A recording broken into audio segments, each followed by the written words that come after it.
Budapest, November 1944. The city woke beneath a sky the color of gunmetal. Cold rain streaked the gray stone of government buildings, and inside the Hungarian Ministry of Defense, the day began as so many others had that winter, with telegrams, reports, and bad news. At a wooden desk beneath flickering electric light, Captain Peter Molnar, a weary censorship officer, slid open a thin envelope marked with the red stamp of foreign correspondence. Letters like this arrived daily from Hungarian prisoners scattered across Europe. Most contained the same worn language, complaints about hunger, fear, endless appeals for food parcels. But this letter was different. He read it once, then twice, a third time slower. His brow furrowed, and the clatter of typewriters faded behind the weight of the words on that page. "Dear Mother," it began in a steady hand. "What I am about to tell you, you will not believe, but I swear it is true. I am a prisoner, and yet I live in something close to paradise." The signature at the bottom was Sergeant István Nagy, captured weeks earlier during the chaotic retreat through Romania. According to the letter, Nagy was writing not from a Soviet labor camp, nor a German outpost, but from an American prisoner of war facility. His words were not about beatings or starvation. They spoke of warm beds, steady meals, libraries, and gardens. For a country drowning in shortages, it was almost unimaginable. Molnar set the letter down, leaned back, and stared at the ceiling. The storm tapping at the window sounded unnervingly gentle in contrast to what this letter implied. It wasn't just unusual. It was dangerous. If others read this, the carefully built image of the enemy, the savage, decadent American, could crumble. He folded the letter carefully, as though handling an explosive. Hungary, like the rest of Axis Europe, fed its people a steady diet of fear. Newspapers called American soldiers monsters. Radio broadcasts painted POW camps as places of humiliation. Every citizen was meant to believe that surrendering to the West was a one-way ticket to suffering. Yet Nagy's account described a life that, compared to bombed-out Budapest, sounded like luxury. 3 meals a day, access to books, respect from guards. And this was not an isolated anomaly. In the coming weeks, similar letters would arrive from other Hungarian soldiers held in American custody. Each carried the same quiet thunder, an enemy treating prisoners with dignity. For Molnar, who had processed thousands of POW letters over 3 long years, the contrast was dizzying. He had seen descriptions of lice-infested barracks, endless hunger, brutal work details, but never something like this. The letter did more than report, it unraveled a narrative. Outside the ministry walls, Budapest was a city at war with itself. Air raid sirens blared almost daily. Food rations shrank to a handful of potatoes and black bread. Lines at bakeries stretched around corners. Young men were vanishing from neighborhoods, drafted to a collapsing front line. In homes where mothers wept over empty tables, a letter like Nagy's might sound like blasphemy or a miracle. The state, Molnar knew, could not afford either. That winter, Hungary stood on the edge of catastrophe. The Red Army was advancing from the east. German troops, once allies, now occupied the country as de facto rulers, and the government's propaganda machine depended on maintaining one idea above all, that America was the faceless enemy, a distant power that would crush rather than feed them. But here was a Hungarian soldier claiming the opposite. Molnar stared again at the signature. Nagy István, mathematics teacher, captured September. The file confirmed he was not an officer, not a propagandist, not someone trained in deception, just another ordinary soldier caught in the gears of a war collapsing under its own weight. He imagined the young man writing those lines in some faraway camp, perhaps under sunlight instead of smoke. Did he smile while writing it? Did he feel guilty knowing how his mother was living back home? The letter wasn't a weapon, it was worse, it was the truth. Molnar reached for the rubber stamp that determined whether a letter moved forward or disappeared into the archives. His hand hovered. Forwarding this meant risking that someone else might read it. Suppressing it meant admitting, silently, that the truth was inconvenient. He stamped it, forward. In the weeks to come, this single letter would be joined by dozens more. Different handwriting, same message. Men captured far from home describing life in America not as imprisonment, but as survival, sometimes even comfort. Those letters would travel in secret through Budapest's households, whispered over kitchen tables, read with disbelief and envy. A strange, dangerous idea began to flicker through Hungarian society. Perhaps the enemy wasn't what they had been told. The story of Hungary's prisoners of war in America did not begin on a battlefield or a ship crossing the Atlantic. It began here, in a gray building on a cold November morning, with one letter, one officer, and a truth too big to ignore. Budapest's winter was growing harsher in late 1944, but on the Eastern Front the cold was not what killed men, it was the collapse itself. In the summer, Hungary's armies had still marched with German columns, convinced that the front could be held. But when the Soviet juggernaut launched its massive Operation Bagration, everything they knew about the war unraveled in weeks. Entire German divisions vanished in the forests of Belarus. Supply lines broke like glass. Retreats turned into routes. Hungarian units stationed alongside their German allies were thrown into chaos. Orders arrived late, sometimes never. Commanders disappeared. Young men barely out of school found themselves stranded hundreds of kilometers from home, staring across fields blackened by artillery fire, watching the red tide roll west.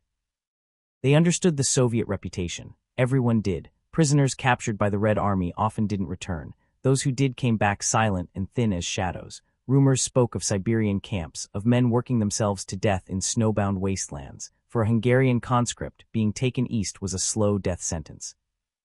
But in the distance, another rumor spread like wildfire through the ranks, quieter, almost unbelievable. Surrendering westward to the Americans or the British might mean survival. It might mean food. It might mean life.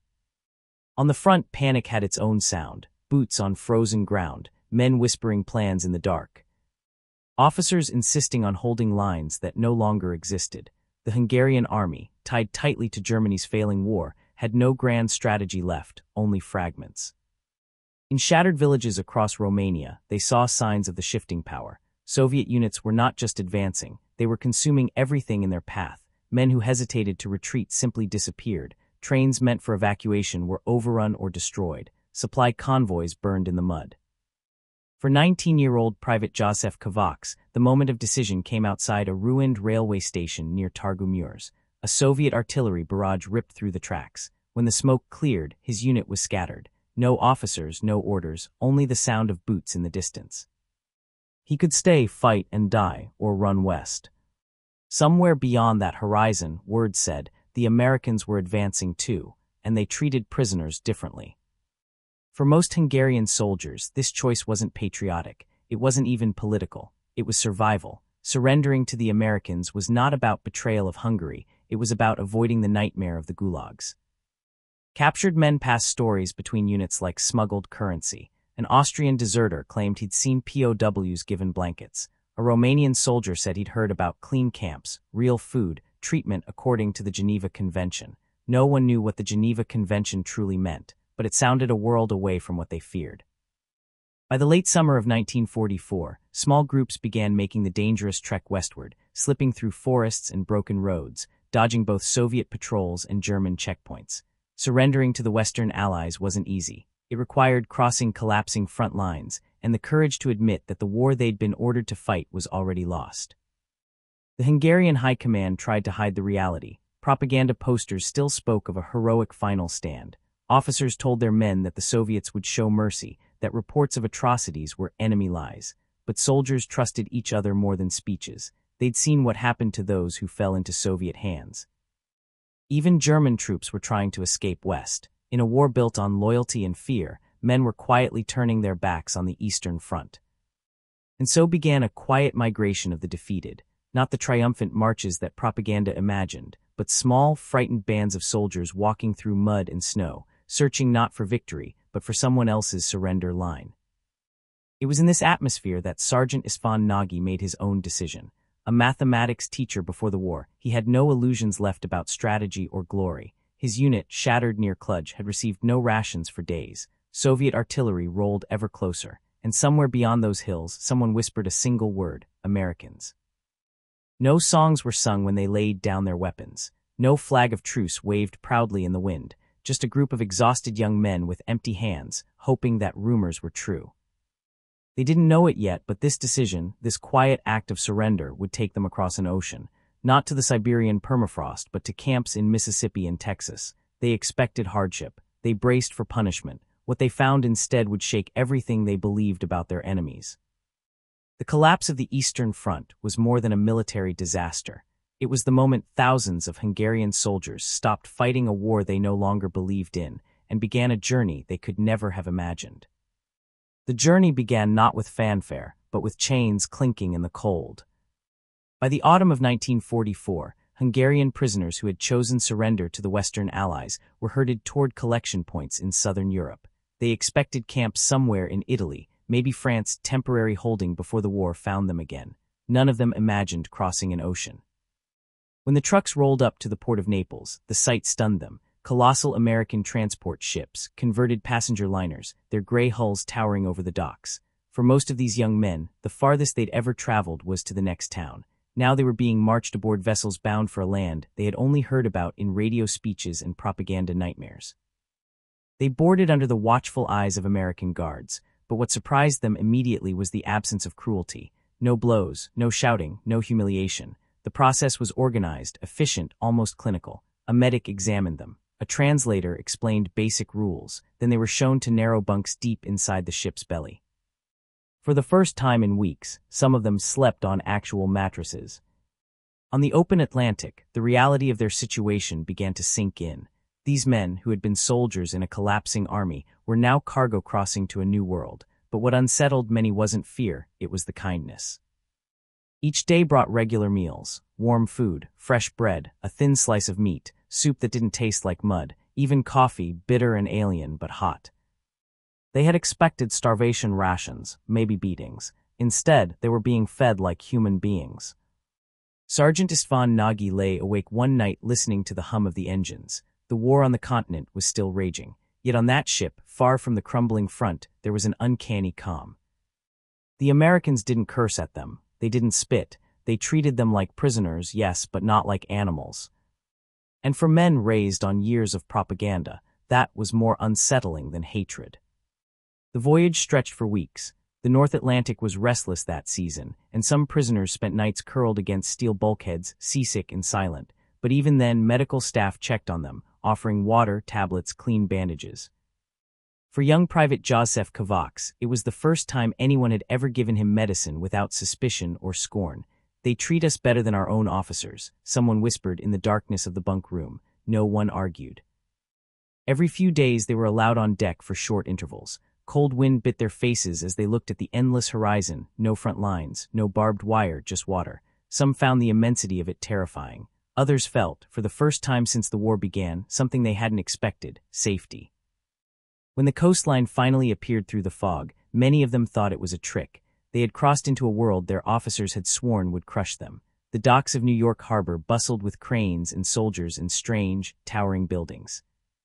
A handful of prisoners caught sight of the Statue of Liberty, her torch raised high. No one spoke. The moment passed in silence, but for some it would be burned into memory, a strange welcome from the enemy. From there they were loaded onto trains, still under guard, moving south through a country that none of them truly understood. The windows offered flashes of small American towns, billboards, people living their lives far from the ruins of Europe. Kovacs pressed his forehead against the cold glass and watched families gathered on train platforms, children with clean coats, stores with full shelves, men laughing. It wasn't a utopia, but compared to what he'd left behind, it felt like another planet. Their destination was Camp Shelby, Mississippi, a sprawling POW facility hastily expanded to hold thousands of Axis prisoners. Surrounded by forests and farmland, it wasn't a prison in the way they imagined. Guard towers stood, yes, and wire fences. But as they stepped off the train, what struck them wasn't terror, it was order. The camp had streets, buildings, kitchens, hospitals, recreation fields. It didn't look like a cage, it looked like a small town. A few prisoners muttered under their breath, expecting the deception to end soon. Surely the kindness would fade. Surely the real cruelty would begin after the doors closed behind them. But it didn't.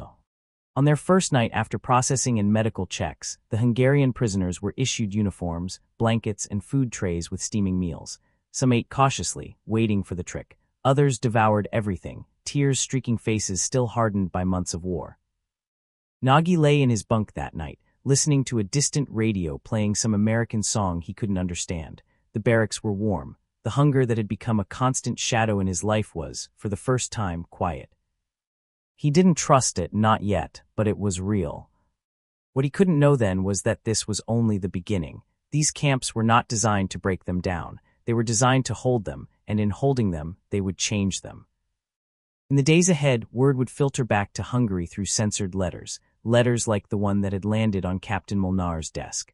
But here, aboard ships and in the first hours behind the wire, the prisoners themselves were only beginning to grasp how different their captivity would be from everything they'd been told. What awaited them in Camp Shelby was not a battlefield, nor a dungeon. It was something stranger, and for many, more unsettling: dignity. The first morning inside Camp Shelby began with the soft ring of a bell, not the bark of an officer or the butt of a rifle against a bunk. For men who had lived under the boot of military discipline, the absence of violence was unnerving. The prisoners rose slowly, expecting orders to be shouted at any moment. Instead, a calm American sergeant entered the barracks, pointed to the door, and said in careful, accented German, "Breakfast, line up." No screaming, no threats, just a line. When they stepped outside, the camp revealed itself in full. Rows of clean barracks stretched across the clearing like neat rows of farmhouses. Gravel paths were swept, fences gleamed with fresh wire, and everywhere the quiet hum of a system that worked, not chaos, not cruelty, order. They followed the smell of food. Inside the mess hall, steam curled up from trays of eggs, bread, fruit, and something many of them hadn't tasted in years: real coffee. Hungarian soldiers who had fought in the mud and cold of Romania now stood gaping at a breakfast spread that looked to them like a feast. "Is this for us?" whispered a young prisoner. The guard behind him only nodded. Sergeant Istvan Nagy sat at the long wooden table, staring down at his plate. The bread was soft, the eggs were warm, butter melted under his fingers. Back home, his mother had stood in ration lines for hours for half this. As he ate, he scanned the hall for signs of cruelty, someone being beaten, humiliated, punished. But all he saw were guards watching quietly from the walls. Some even smiled. It didn't make sense. Prison wasn't supposed to feel like this. The barracks themselves were another shock.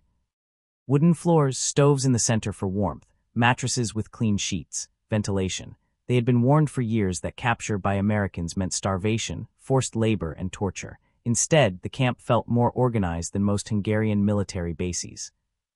Private Joseph Kovacs ran his hand over the clean pillowcase, as if expecting it to vanish. His bunkmate laughed softly, the kind of laugh that sounds more like disbelief than joy. "This isn't real," he whispered. "They're softening us up." But night after night, the comfort remained: heat, food, respect, and slowly the disbelief began to erode. The daily routine was unlike anything they'd experienced.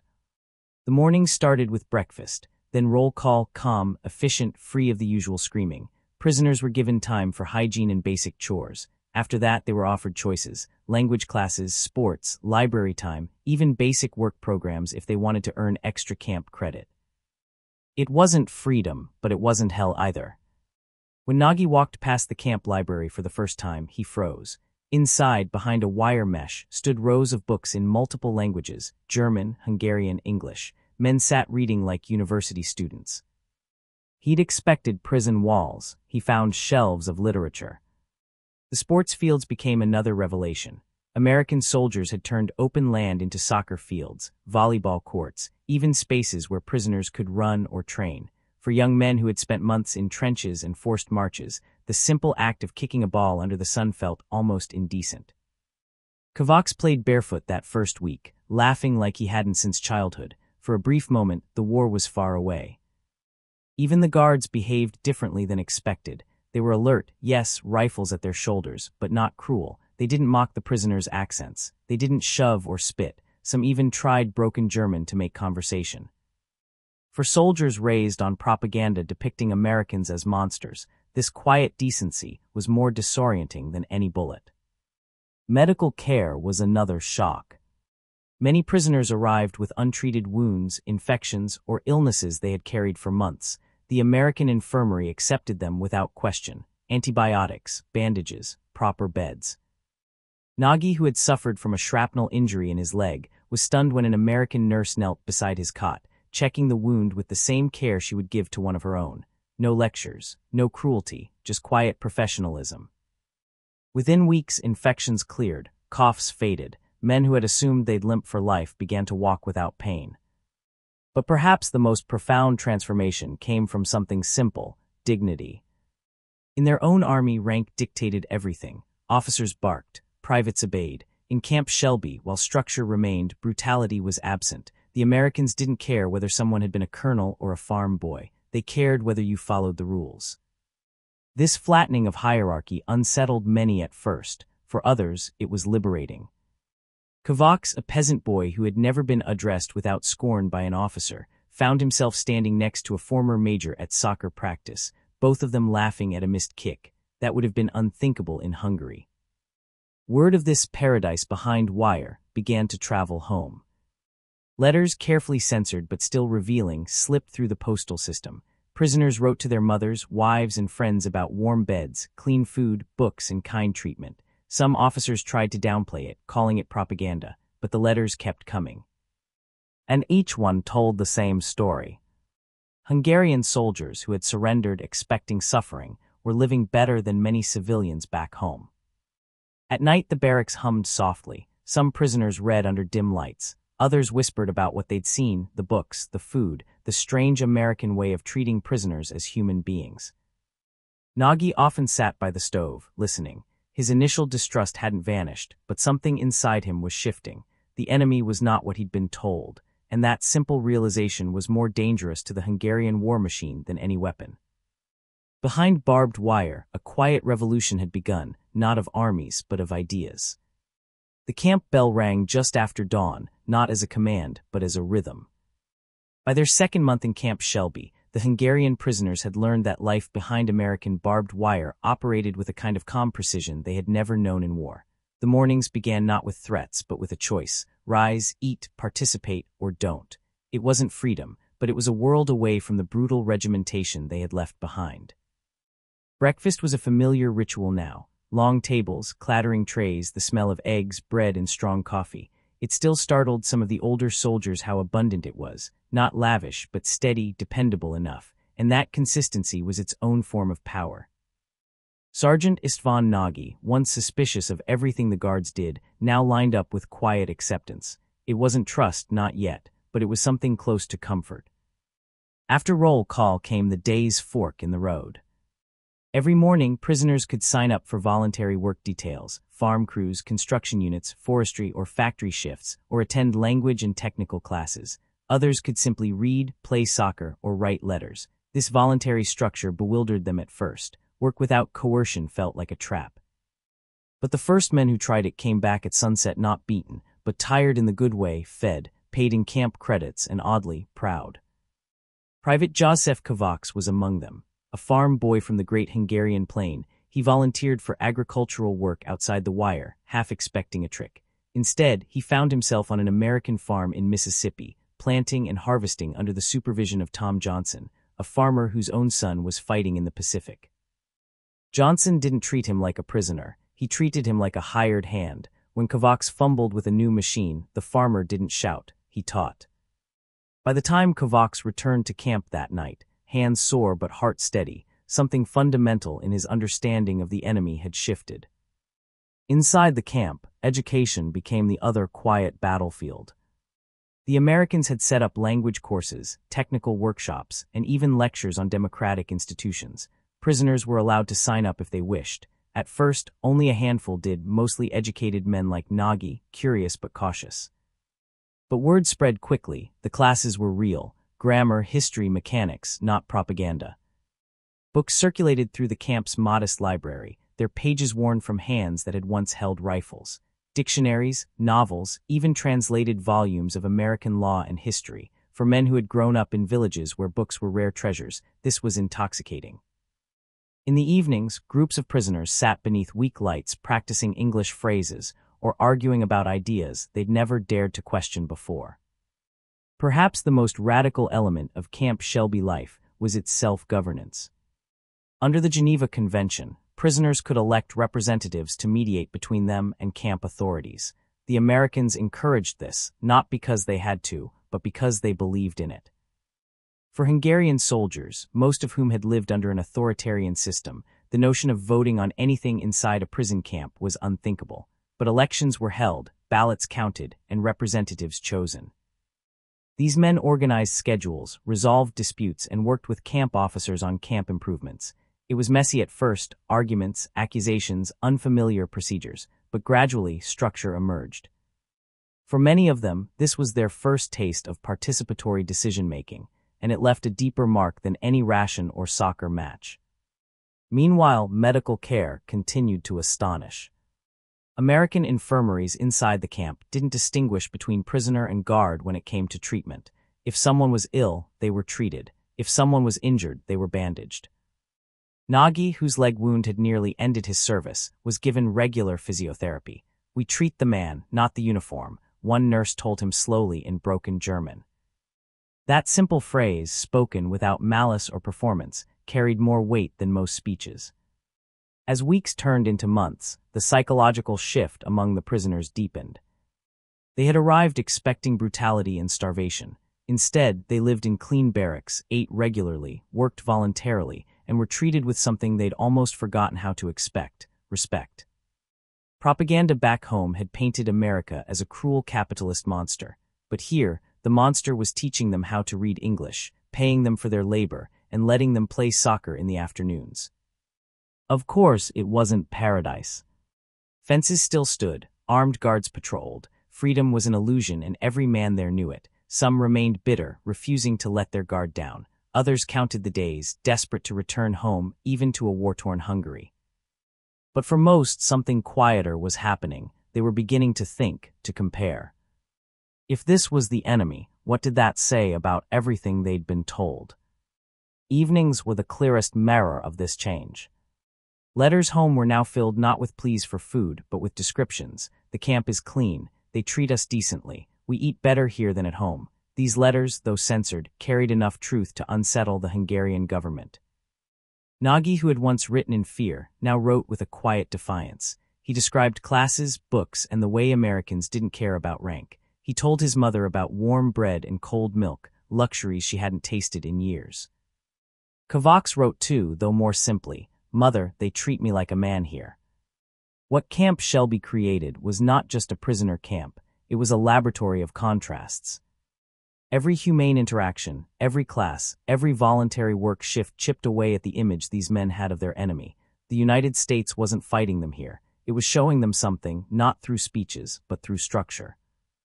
And perhaps that was the most subversive act of all. The barbed wire was meant to keep them in. But more and more it felt like something else was leaking out: ideas, language, songs, conversations. By early 1945, the camp's rhythms had become second nature. What had begun as shock and suspicion slowly turned into something unexpected, a cultural exchange. Guards who had once stood at a distance now leaned against the fence, curious. Prisoners who once avoided eye contact began greeting them with halting English. And slowly, the lines blurred not between prisoner and guard, but between stranger and human. It started with language. The English classes had grown from a few curious men to packed rooms where soldiers with thick Hungarian accents practiced simple words and phrases. "Good mornings. How are you? Thank you." The guards laughed not mockingly but warmly when prisoners stumbled through pronunciations. Some even offered to help. They'd point to objects, table, bread, boots, repeating patiently. It wasn't part of the official program, it was just human. Private Joseph Kovacs, once a shy farm boy, became one of the fastest learners. He practiced every evening with Tom Johnson, the Mississippi farmer who supervised his work crew. Johnson would correct his grammar, and in return Kovacs taught him a few Hungarian words. When he heard Johnson say Joe Regelt, "Good morning," for the first time, the entire work crew burst out laughing. Something in the air cracked open that day. Music and art followed. One of the Hungarian prisoners had brought a battered violin. Another fashioned a guitar out of scrap wood and wire. A few weeks later, the camp yard echoed with songs, Hungarian folk tunes carried across the wire, mingling with the faint hum of American jazz from the guards' radios. It didn't take long before the guards began drifting closer to listen. Some clapped. A few even joined in with harmonicas. These evenings weren't officially scheduled. They just happened, small, fragile bridges made of melody. Then came painting, carving, writing. The Americans provided paper and materials through the Red Cross. Prisoners sketched portraits of their guards. Some painted landscapes of Mississippi forests. Others carved small wooden figures, gifts quietly exchanged. For men who had been told they'd be treated like beasts, being encouraged to create was disorienting and liberating. Religion, too, took on a new meaning. Hungary had long been shaped by faith, Catholic, Protestant, Jewish, but under German influence, religious expression had grown restricted, shadowed by ideology. In Camp Shelby, chaplains of multiple faiths held regular services. The Americans built a small wooden chapel near the edge of the compound. Prisoners could attend freely, no questions asked, no punishment for belief. For many, this was the first time in years they could worship without fear. On Sunday mornings, hymns in Hungarian and English rose together, their notes threading through the cold air. Men who hadn't prayed since before the war knelt again, not because they were told to, but because they could. Cultural curiosity became contagious. One afternoon, a young American guard named Billy Thompson, barely 20, stood outside the fence, pointing at his baseball glove, trying to explain the rules of the game. It took weeks before the first Hungarian team managed to play anything resembling baseball, but their clumsy attempts drew laughter from both sides. In return, the prisoners taught the Americans soccer. Within months, mixed matches became an unofficial tradition, guards versus prisoners. It wasn't about winning, it was about sharing something that didn't need translation. The guards began bringing newspapers and showing them photographs of cities, Chicago, New York, Washington. The prisoners, most of whom had never left their villages, were fascinated by the skyscrapers and bustling streets. For them, America had been an abstract enemy. Now it was faces, songs, games, and stories. Letters home reflected this quiet revolution. Censors in Budapest could black out lines, but they couldn't erase the warmth between the words. Prisoners described music in the evenings, the kindness of some guards, the chance to pray, the strange game called baseball. For Hungarian families struggling in a collapsing country, these letters were both a comfort and a wound. Their sons were prisoners, but living better than many free men at home. This slow blending didn't erase the war.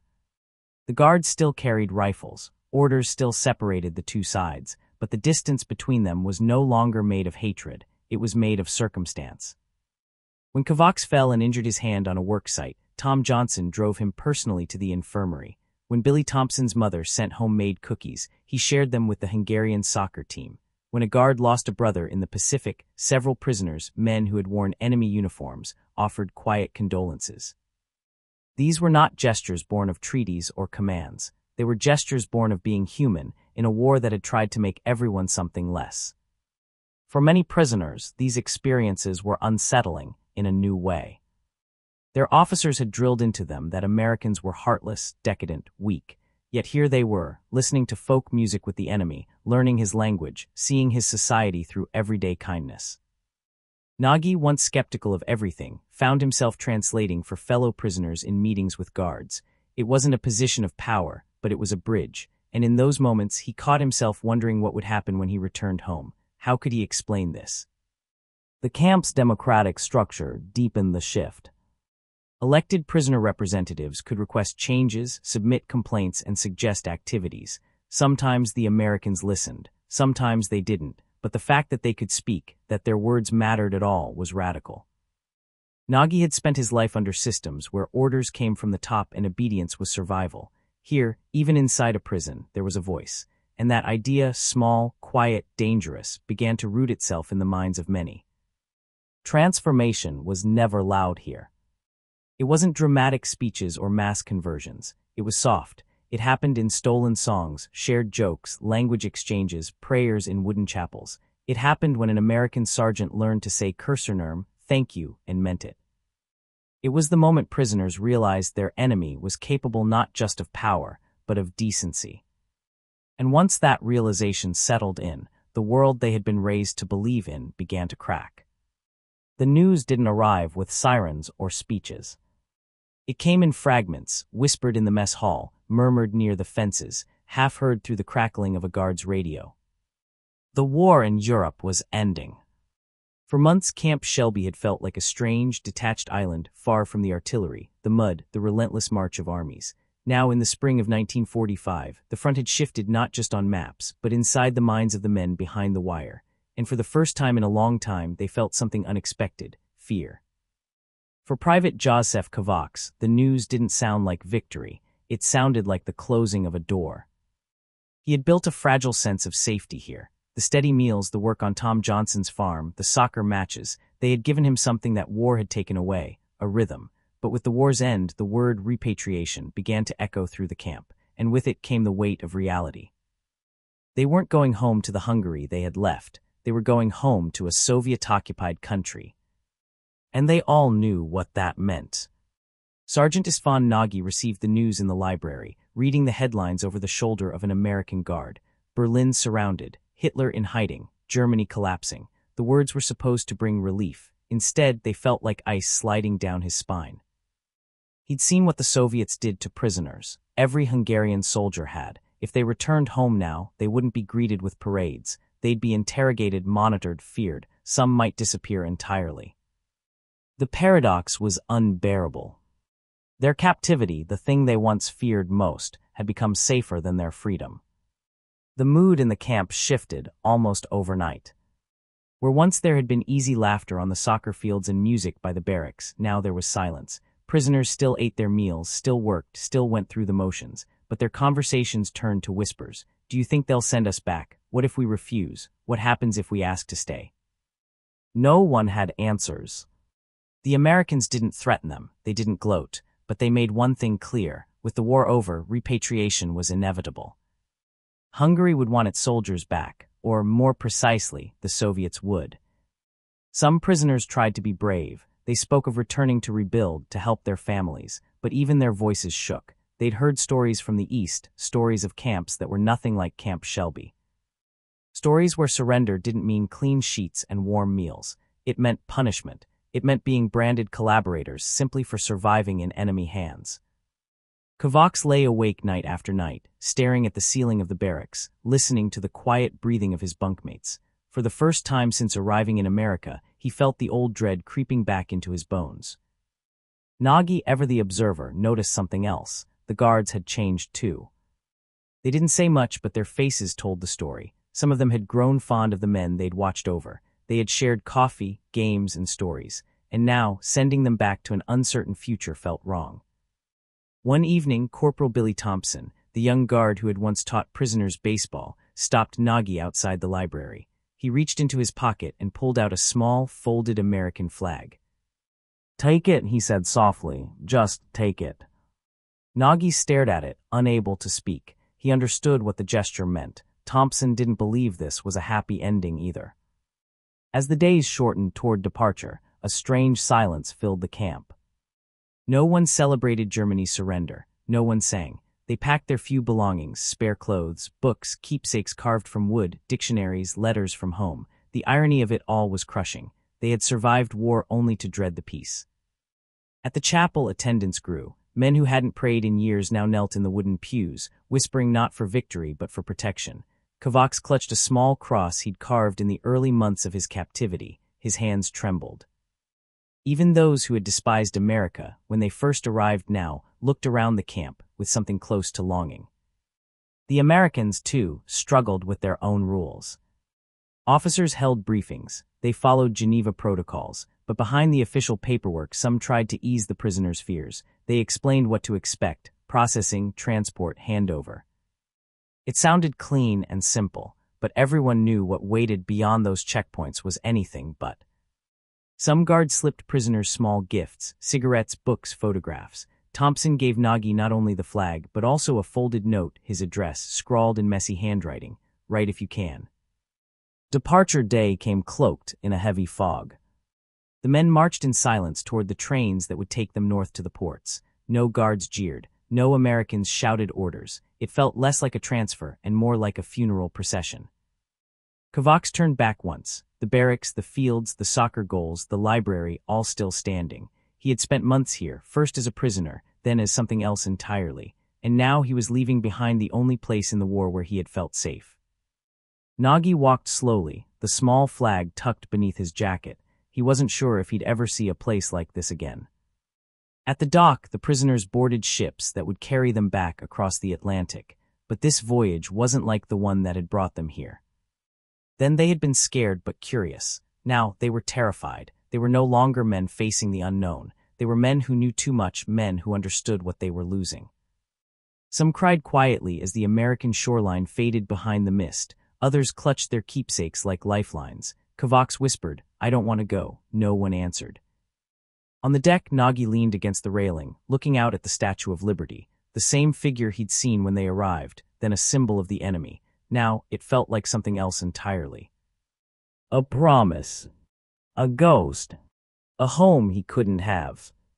In his pocket, the flag pressed against his palm. He closed his eyes and let the wind whip across his face. Around him, men stood in silence, not because they had nothing to say, but because words could no longer contain the weight of what they were leaving behind. The return to Hungary was not a homecoming. It was a crossing into something colder, sharper, and unrecognizable. When the ships docked in Europe, the air itself seemed different, thinner, heavier. The Hungarian prisoners who had left for America as defeated soldiers were stepping onto soil now occupied by Soviet troops. Their country had changed flags, changed masters, and changed the rules of survival. As they descended the gangplanks, Nagy and Kovacs saw the faces of Soviet officers waiting at the docks. No smiles, no kind gestures, just sharp eyes, clipped commands, and rifles held like accusations. The warm, structured rhythm of Camp Shelby vanished in a single breath. The repatriation center in Debrecen was not designed to welcome them home. It was built to interrogate. Inside a gray, crumbling building, Soviet and Hungarian communist officials sat at long tables beneath portraits of Stalin. The returning prisoners were lined up like suspects. One by one, they were questioned. Where were you held? Who did you speak to? Did you collaborate? What did you learn? Their months in America were no longer a personal experience. They were a liability. Nagy sat before a Soviet officer whose translator scribbled everything he said. When he tried to explain about language classes, fair treatment, and work details, the man's expression hardened. You speak like an American now, the officer said coldly. That is not a compliment. Many of the men faced immediate suspicion. To the new regime, time spent in American camps made them politically dangerous. It didn't matter that they had been prisoners. The mere fact that they had seen another way of life made them suspect. Some were quietly taken away for additional questioning and never returned. Others were reassigned to forced labor camps in the East. For the rest, freedom came wrapped in fear. Kovacs returned to his village in the plains only to find his family's farm confiscated. The new authorities had declared it state property. His tools, livestock, and fields were gone. When he mentioned the modern farming methods he'd learned in Mississippi, a local party official laughed. Capitalist nonsense, the man spat. You will work where we tell you to. The seeds he had brought back, carefully wrapped and hidden through the voyage, were seized as subversive material. For Nagy, the return was a quieter kind of violence.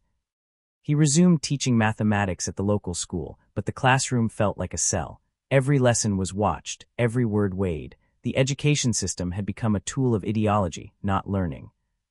He could not speak of Camp Shelby. He could not describe the library, the sports fields, or the chapel. To mention that America had treated him with dignity would be seen as betrayal.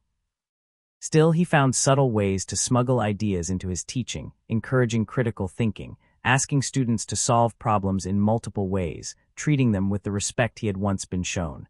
It was dangerous, but it was all he could do. Censorship followed them everywhere.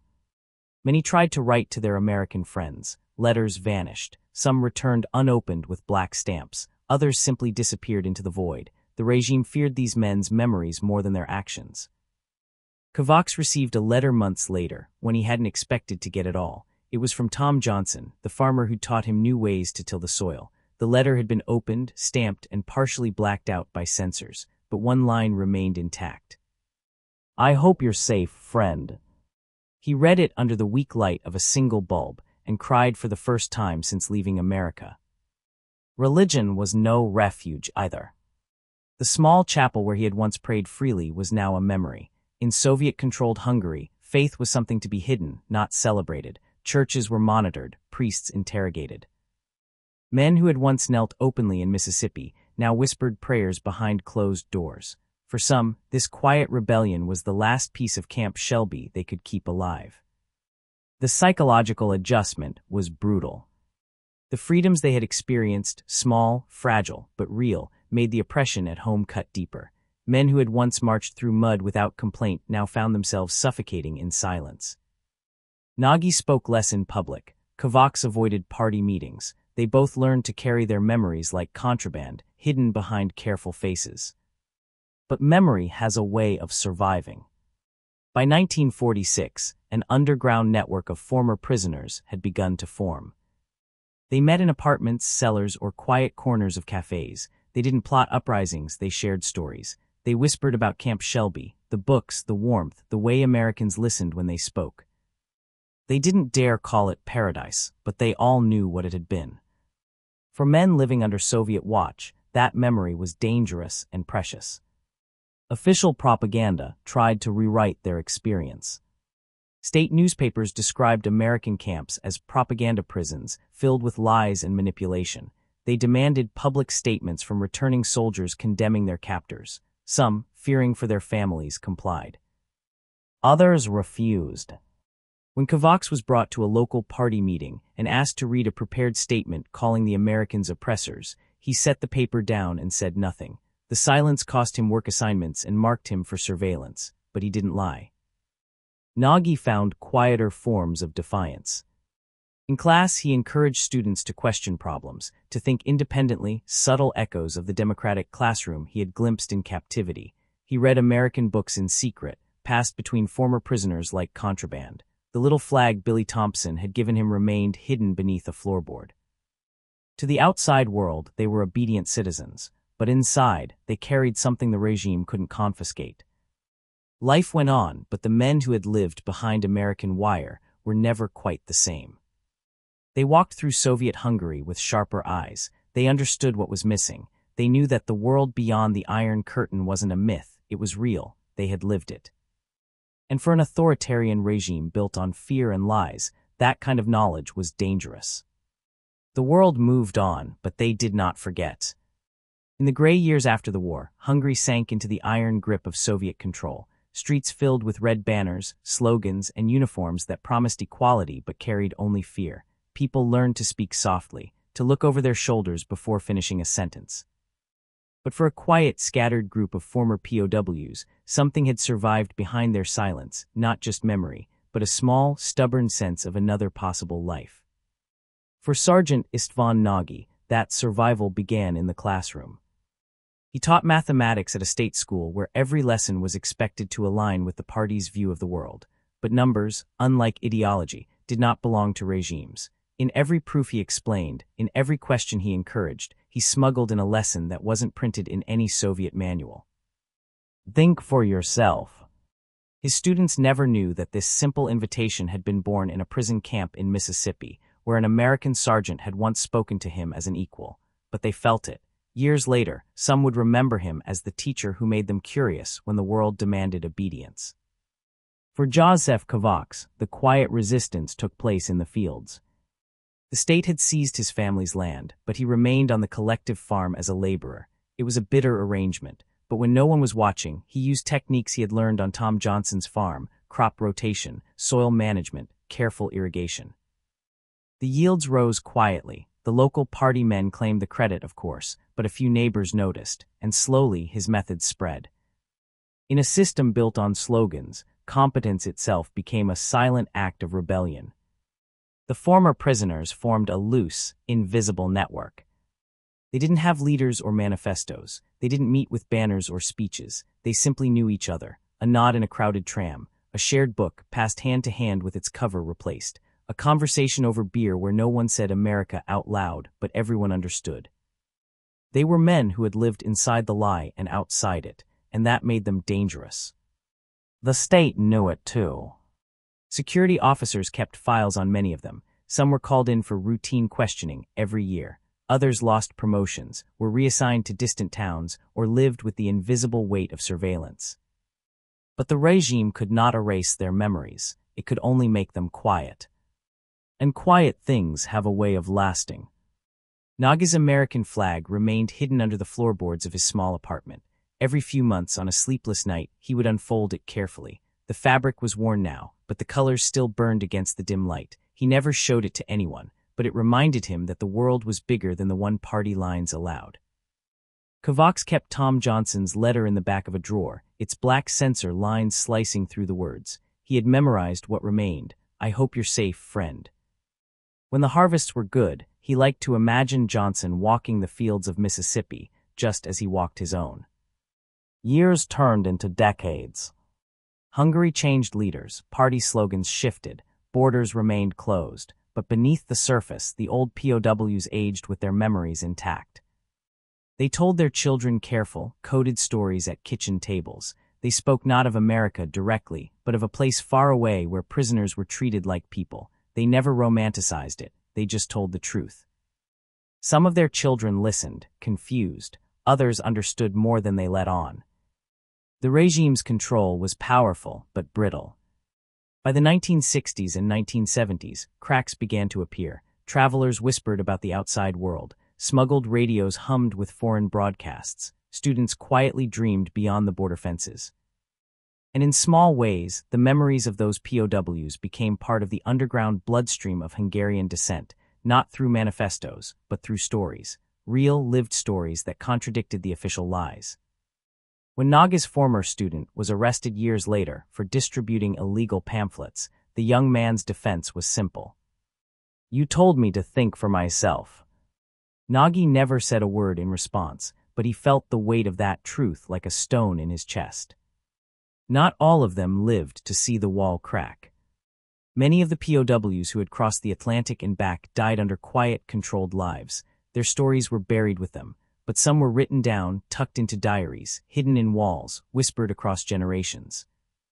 And when 1989 finally came, and the Soviet grip began to break, those stories surfaced like seeds long dormant. One spring evening, years after the war, Kovacs stood on a hill overlooking the fields. The sun burned low and gold over the land that had been taken from him. In his pocket, the letter was fragile, edges fraying. He whispered one word to himself in English, the language he had learned behind barbed wire. Freedom. It sounded foreign in his mouth, but it also felt like his own. Nagy in his last years finally told his granddaughter the full story. About the library, the music, the soccer games, the farmer who taught a young prisoner to say good morning. She listened wide-eyed, realizing for the first time that her grandfather's war story wasn't just about loss. It was about seeing a different way to live. History rarely remembers the quiet resistors. They don't lead armies, they don't write manifestos, but they keep the truth alive. For the Hungarian POWs who returned from American camps, the truth they carried wasn't one of glorious victory. It was a simple, devastating contrast. They had been treated more humanely by their enemy than by their own regime. And that memory, kept alive in whispers, helped build the cracks through which change would one day seep. Long after the fences of Camp Shelby were torn down, the wind still carried their stories. Not as legends but as quiet, stubborn truths.